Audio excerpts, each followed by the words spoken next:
जय माता दी दोस्तों। चंपावती नगरी में एक महिष्मान नाम का राजा राज्य करता था। उसके 4 पुत्र थे। उन सब में लुम्पक नाम वाला बड़ा राजपुत्र महापापी था। वह पापी सदा पर स्त्री और वेश्यागमन तथा दूसरे बुरे कामों में अपने पिता का धन नष्ट किया करता था। सदैव ही देवता, ब्राह्मण, वैष्णव की निंदा किया करता था। जब राजा को अपने बड़े पुत्र के ऐसे कुकर्मों का पता चला तो उन्होंने उसे अपने राज्य से निकाल दिया। तब वह विचारने लगा कि कहाँ जाऊं, क्या करूं।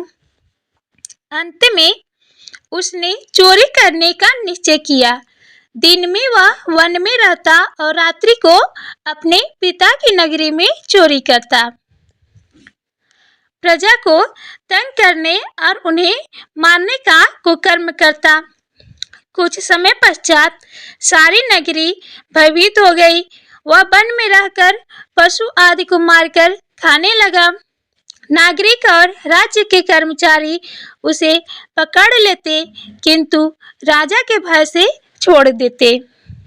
वन में एक अति प्राचीन विशाल पीपल का वृक्ष था। लोग उसकी भगवान के समान पूजा करते थे। उसी वृक्ष के नीचे वह महापापी लुम्पक रहा करता था। इस वन को लोग देवताओं की क्रीड़ा स्थली मानते थे। कुछ समय पश्चात पौष कृष्ण पक्ष की दशमी के दिन वह वस्त्रहीन होने के कारण शीत के चलते सारी रात्रि सो नहीं सका। उसके हाथ पैर अकड़ गए।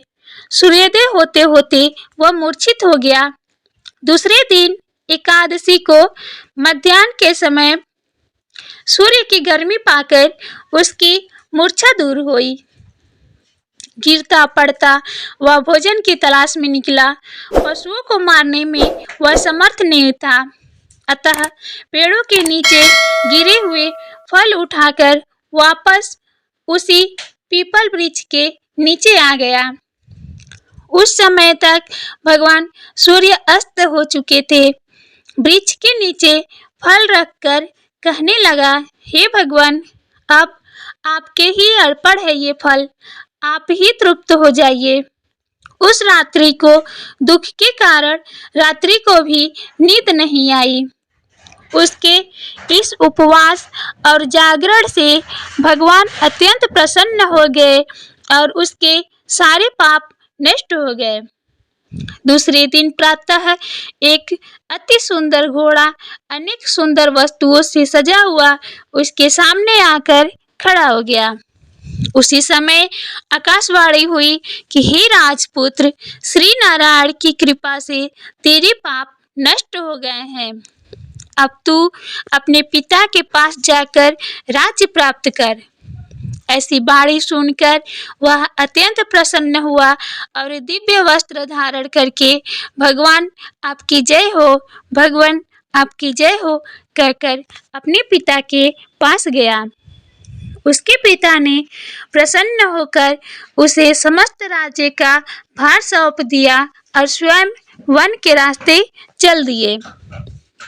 अब लुम्पक शास्त्रानुसार राज्य करने लगा।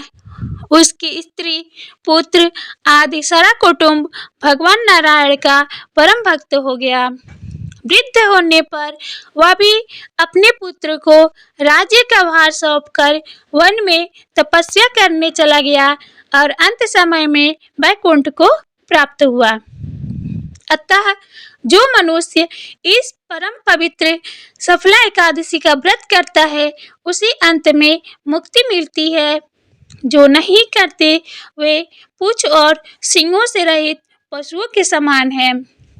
इस सफला एकादशी के महात्म्य को पढ़ने से अथवा सुनने से मनुष्य को अश्वमेध यज्ञ का फल मिलता है। इस प्रकार दोस्तों सफला एकादशी का व्रत कथा समाप्त होता है। आपसे निवेदन है हमारे चैनल को सब्सक्राइब अवश्य करें। जय माता दी।